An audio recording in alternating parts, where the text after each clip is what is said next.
Bonjour à tous, je vous retrouve aujourd'hui pour un nouveau point lecture. Donc cette fois-ci je le fais pas en podcast parce que en fait je me rends compte que je prends pas mal de temps à les faire parce que je m'amuse à mettre les photos des livres, etc. Donc faut que je les trouve à la bonne taille, que je les redimensionne, etc. Enfin bon.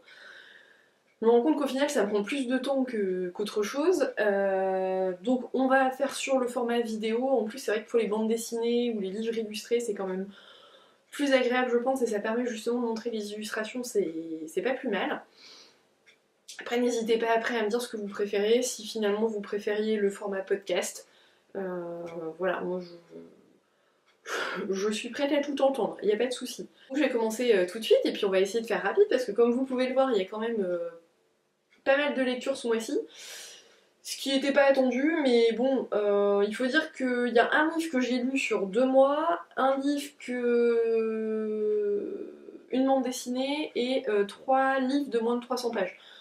Donc je vais commencer avec Possession de Peter James, que j'ai pour ma part aux éditions Françoisir, et qui est édité initialement, je vais vous dire ça, chez J'ai lu. Donc moi je l'ai dans une assez vieille édition qui est pas très belle, qui est pas terrible, que j'ai eu à 1€. Je reconnais le petit logo là. Donc je l'ai eu pour 1€ dans une bourse aux livres il y a quelques années à Bourrin en Belgique. Et donc c'est un livre fantastique. C'est le premier Peter James que je lis. C'est l'auteur qui est sorti dans la Bookjar pour le mois de février. Et j'avoue que pour un premier Peter James, je suis franchement pas très convaincue. Alors je lirai quand même les 2 autres livres que j'ai dans ma pelle.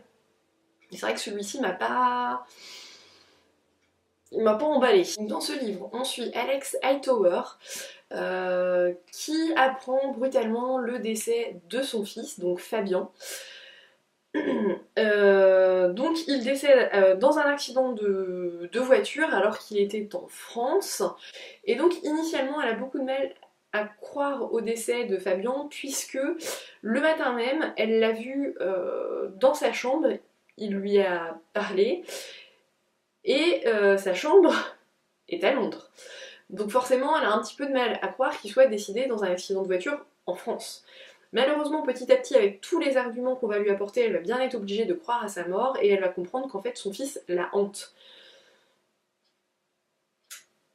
Donc tout l'objet de ce livre finalement va être de comprendre pourquoi il la hante, qu'est-ce qu'il attend d'elle, qu'est-ce qu'il recherche. On va partir sur du spiritisme avec des séances de spiritisme, de l'exorcisme, etc. Enfin, personnellement, ce livre m'a vraiment pas conquise. En fait, tout était prévisible, c'est-à-dire que dès le départ, on comprend que Fabien, franchement, c'est pas du tout quelqu'un de très fréquentable. Il est du genre ultra violent avec les femmes. Et on devine assez vite finalement ce qui s'est passé. L'auteur nous laisse beaucoup trop d'indices pour qu'on comprenne. Du coup, au niveau de l'intrigue sur qui était Fabien, ce qu'il a fait, on devine très rapidement, donc ça c'est pas intéressant. Et c'est vrai que pour tout ce qui va être côté, le côté plus fantastique avec les séances de spiritisme, etc., c'est pas transcendant quoi, ça casse pas 3 pattes à un canard. Après, je pense que voilà, c'est un livre qui est quand même assez ancien, il a été écrit en 89 je crois, 88. Il a été écrit en 88, donc peut-être qu'à l'époque, pour le coup, c'était le genre de choses qui fonctionnait très bien. Maintenant, c'est vrai que il suffit de regarder certains films qu'on trouve aujourd'hui ou de lire d'autres livres, il y a quand même beaucoup plus horrifique que ça. Donc non, je n'ai pas été emballée par ce livre. En plus, c'est vrai qu'on croise pas mal de personnages, mais finalement, on fait que les croiser. C'est-à-dire que je pense qu'il y avait quand même 2 choses importantes dans la vie de Fabien. C'était déjà ses parents, forcément. Alors autant on suit sa mère, puisque c'est vraiment le personnage principal du livre, autant son père, voilà quoi, c'est pas ce qui prime. Voilà, j'ai pas eu de surprise dans le livre, je me suis attendue à tout. Et alors le final, j'ai rien compris. J'ai trouvé la fin totalement bâclée. Bref, vous l'aurez compris, c'est un livre que j'ai pas aimé, mais je vais quand même lire les autres livres de l'auteur. Ensuite, prochain livre, non pas des moindres, le premier tome d'Harry Potter, donc Harry Potter à l'école des sorciers en version illustrée, donc par J.K. Rowling et Jim Kay. Donc c'est chez Gallimard, hein, comme d'habitude, voilà. Donc c'est une relecture que j'ai fait sur 2 mois, j'ai adoré relire ce livre, retrouver les personnages, et surtout, alors ça peut paraître bête, mais me remettre la version des livres en tête, parce que finalement, avec tous les livres que j'ai à lire, et je pense que je suis pas la seule dans ce cas-là, c'est vrai que quand il y a une adaptation au cinéma, si j'ai envie de replonger dans un univers, je relis pas les livres, je regarde le film, ce qui est plus rapide. Mais du coup, on a la version film en tête, mais pas la version livre. Et il y a quand même de sacrées différences. Alors dans le premier tome, il y en a quelques-unes, mais je pense que je vais avoir vite la différence, ne serait-ce que je pense peut-être au troisième tome, je pense. Deuxième, je suis pas sûre qu'il y en ait énormément, mais troisième, je pense que déjà là, on va voir de sacrées différences. En tout cas, les illustrations sont vraiment magnifiques. Bon, déjà la couverture, hein, est-ce qu'on en parle? J'ai essayé de vous trouver des illustrations que j'ai vraiment aimées. J'aurais dû mettre des petits post-it pour les retrouver. Hop hop hop. Il y en a une que j'ai beaucoup aimée, notamment avec le dragon. Elle est juste magnifique. Elle prend 2 pages. Je vais la trouver. Voilà. Hop là. Regardez-moi ça, si c'est pas magnifique. Elle est trop belle cette illustration. Alors il y en a plein, hein, il y en a beaucoup d'autres. Oh, celle-là j'adore. Non mais regardez-moi ça. Il est trop beau. Voilà, donc j'ai pas grand chose à dire, hein. Après c'est vrai que les dessins, je suis pas une pro du dessin, donc j'ai pas forcément les mots pour pouvoir les critiquer, mais en tout cas les couleurs sont super jolies, les dessins sont superbes, c'est un plaisir de retrouver cette ambiance. Voilà, moi je vous le conseille, si vous pouvez vous permettre de mettre des sous-sous dedans, franchement n'hésitez pas. Prochain livre dont je vais vous parler, c'est un livre que j'ai lu pour la lecture commune organisée par Séverine de la chaîne Il est bien ce livre. Donc sur le mois de février, on devait lire un roman de l'époque victorienne. Donc j'ai choisi La Dame en blanc de William Wilkie Collins. Donc c'est chez Françoisir pour ma part. Par contre, je pense qu'on peut le trouver dans plein d'autres éditions, hein. Là, il me dit... La première édition, il me dit édition Phébus. Voilà. Mais après, je ne sais pas... Je pense qu'on peut le trouver dans bien d'autres éditions. Donc dans ce livre, on va suivre, en tout cas pendant une partie du récit, on va suivre... Comment il s'appelle?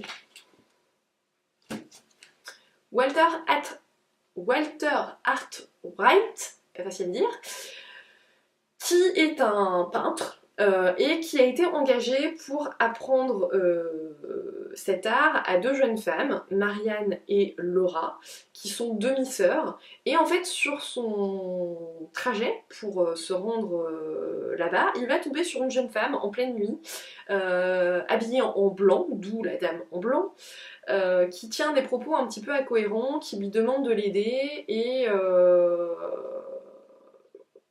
elle veut se rendre en fait chez une amie qui va l'héberger, etc. Donc il l'aide. En plus apparemment elle sait des choses sur l'endroit où il se rend, ce qui l'intrigue un petit peu. Et toujours est-il que plus tard, une fois qu'il l'a aidée à s'échapper, il découvre qu'en fait elle s'est évadée d'un asile psychiatrique. Donc il y a tout un mystère qui tourne autour de ce personnage, qui finalement est un personnage pivot, hein, dans le livre. On la croise très peu, cette dame en blanc, mais elle a un rôle extrêmement important. Quand il va arriver dans la maison où il a été embauché, il va faire la connaissance des 2 sœurs et il va tomber follement amoureux de la belle Laura, qui malheureusement est promise à un autre homme. Et quand cet homme va entrer sur scène, il va choisir de partir. Et là, des choses pas très drôles vont commencer à se produire pour Laura, qui va commencer à avoir des doutes sur les motivations de son futur époux. Donc ce livre, c'est la succession de plusieurs témoignages, notamment celui de Walter, celui de Marianne également, et aussi d'autres personnages, qui sont mis bout à bout en fait, chronologiquement, pour essayer de faire un petit peu le point sur ce qui s'est passé, comment Laura en est arrivée à devenir la victime qu'elle a été, et quel est le mystère qui plane en fait autour de son époux. Alors, il y a beaucoup de choses qui sont très prévisibles dans ce livre, beaucoup, beaucoup, beaucoup, mais malgré tout, il y a vraiment un mystère, celui autour de son mari et de la dame en blanc, qui nous prend du début à la fin. C'est-à-dire que moi j'étais persuadée de savoir de quoi il s'agissait, en fait je me suis complètement trompée, et c'est vraiment à la toute fin qu'on découvre la vérité. J'ai eu beaucoup de mal à rentrer initialement dans ce livre-là, parce que c'est pas un style auquel je suis habituée. Finalement, une fois que j'ai lu quelques pages, je m'y suis vite faite, et j'étais complètement plongée dedans. En plus, l'écriture de l'auteur, vraiment, mais il a une plume totalement addictive, c'est très fluide. Et justement, ce passage d'un témoignage à l'autre, il n'est pas du tout problématique. On pourrait dire, oulala, on change de style, etc. Non, franchement, ça se fait tout seul, il n'y a pas de souci de ce côté-là. C'est vraiment ça qui m'a aidé, entre autres, à ne pas lâcher le livre, parce que c'est vrai que quand on voit tout venir, c'est plus très intéressant forcément. Voilà, en tout cas, j'ai vraiment aimé ce livre, que je vous conseille, même s'il faut quand même s'accrocher, parce qu'il fait plus de 500 pages, je crois qu'il fait 550 pages, donc c'est quand même une bonne petite briquette. Mais franchement, moi j'ai adoré, et j'ai vraiment bien envie de découvrir d'autres livres de l'auteur. Je suis désolée, je crois que c'est un petit peu décousu là au niveau des chroniques, mais ici dimanche, je n'ai pas trop la tête à ça, il fait moche dehors. Voilà. Alors ensuite, j'ai lu le 4e tome des carnets de Cerise, donc la déesse sans visage. Qu'est-ce que je peux vous dire si ce n'est que si j'avais su vers quoi on s'orientait quand j'ai commencé cette saga, qui pour moi était juste la petite saga doudou de base, c'est juste magnifique. J'ai pleuré à la fin de cette bande dessinée.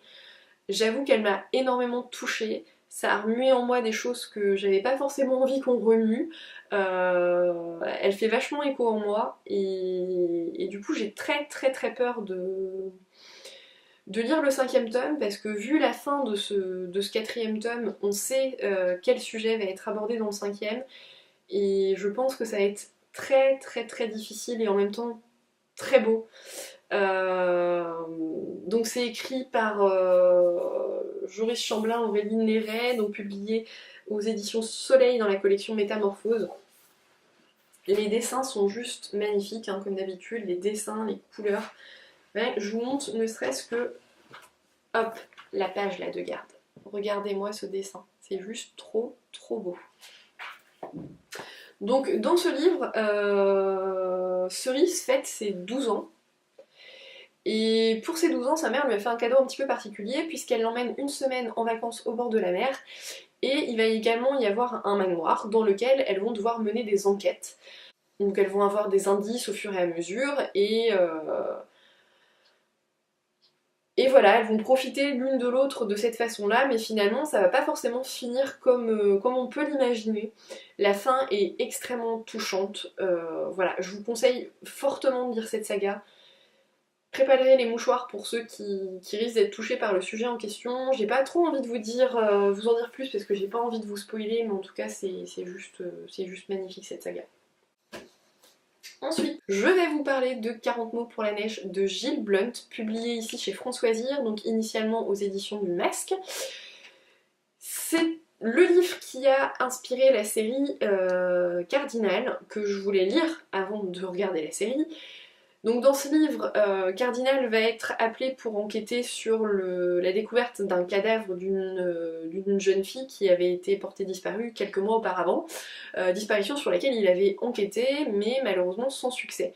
Lui, il est persuadé que cette mort-là, elle n'est pas isolée, il y a sûrement d'autres corps ailleurs parce qu'il y a eu d'autres disparitions. Donc il va enquêter de son côté et effectivement, malheureusement, il va tomber sur un deuxième corps, donc ce qui lui fait clairement craindre un tueur en série.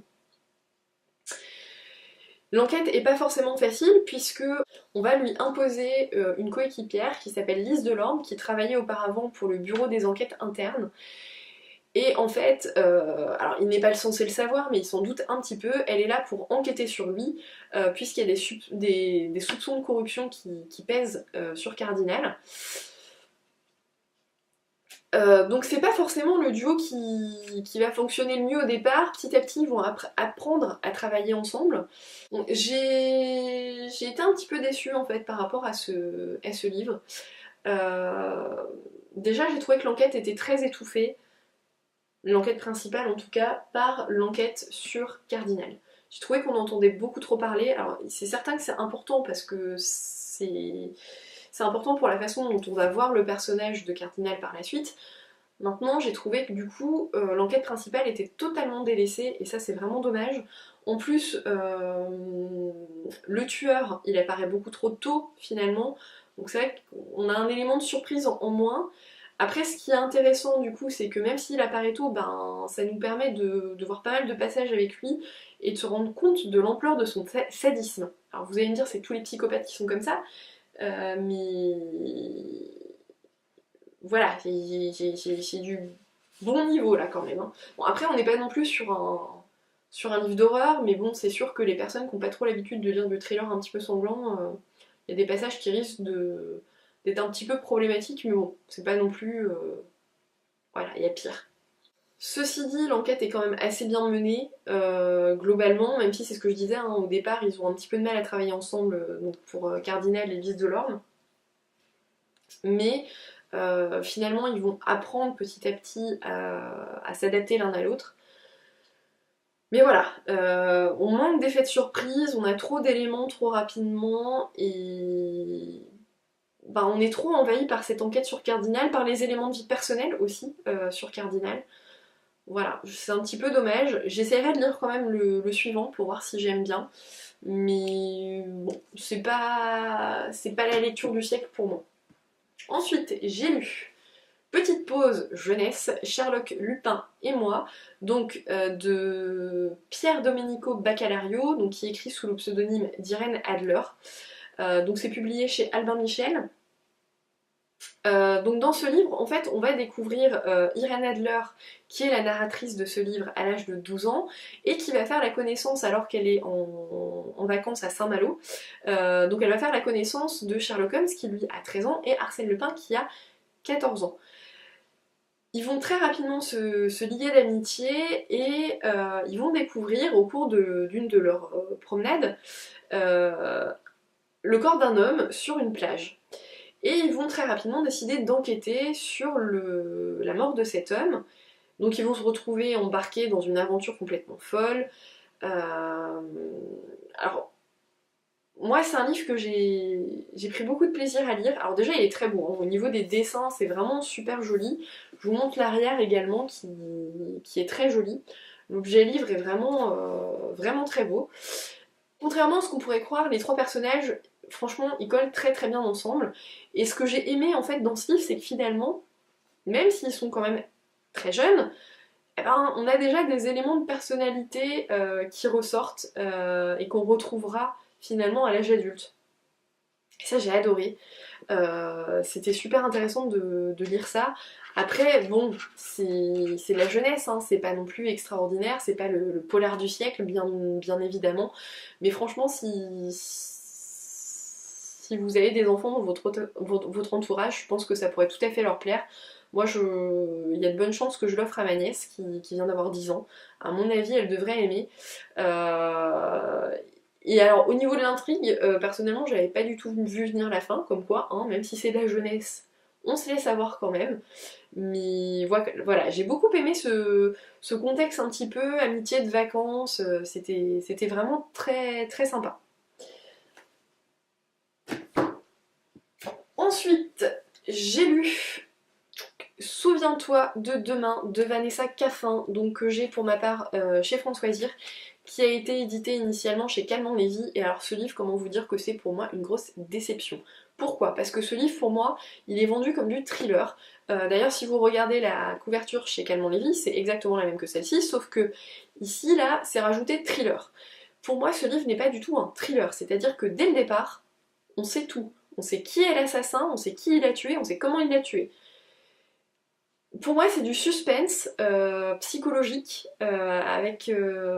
mais voilà, j'appelle pas ça du thriller. Il n'y a pas d'enquête, il n'y a pas à se creuser les méninges. On assiste juste aux événements, et on attend, et on n'a pas du tout à réfléchir, quoi. Non, franchement, moi, ce livre, j'ai pas accroché plus que ça.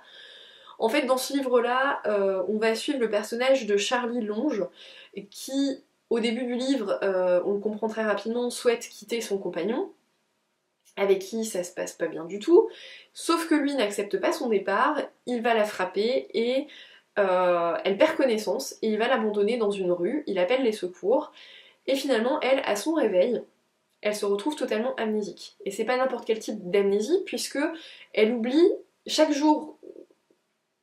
À chacun de ses réveils, chaque jour, elle oublie ce qui s'est passé la veille, ce qu'on lui a dit, elle oublie tout, absolument tout, elle repart à zéro. Donc les médecins vont lui mettre un carnet dans lequel, au tout début, elle écrit qui elle est et ce qui lui est arrivé, en tout cas pour ce qu'ils savent de ce qui lui est arrivé.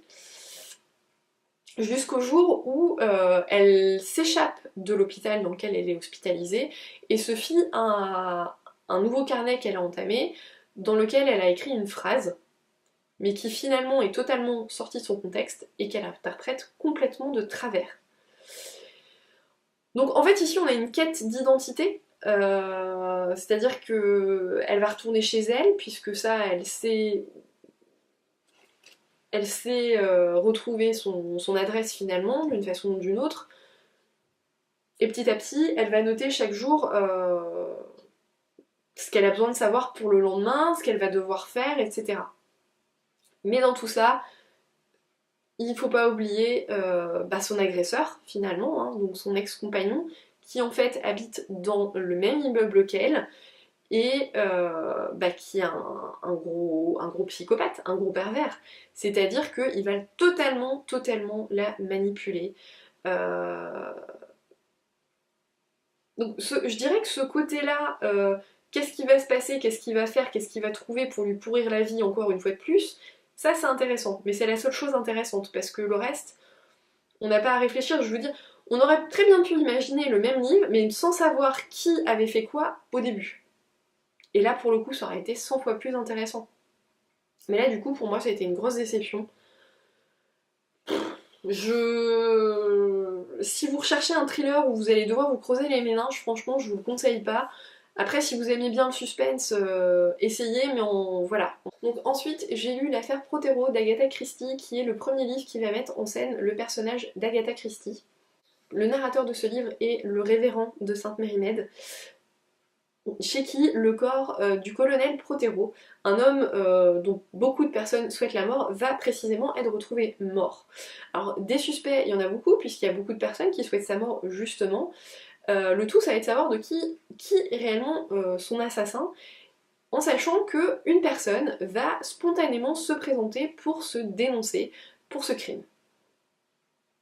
Le tout est de savoir si oui ou non il est bel et bien coupable, et dans tout ça, forcément c'est du Miss Marple, donc on va avoir une enquêtrice de choc qu'on voit très peu, qui se fait ultra discrète, mais qui est ultra efficace. Qu'est-ce que je peux dire si ce n'est que moi j'adore les livres d'Agatha Christie, j'en ai lu beaucoup quand j'étais ado. Au jour d'aujourd'hui je les relis, alors celui-ci j'ai pas souvenir de l'avoir déjà lu, je pense pas que je l'avais lu.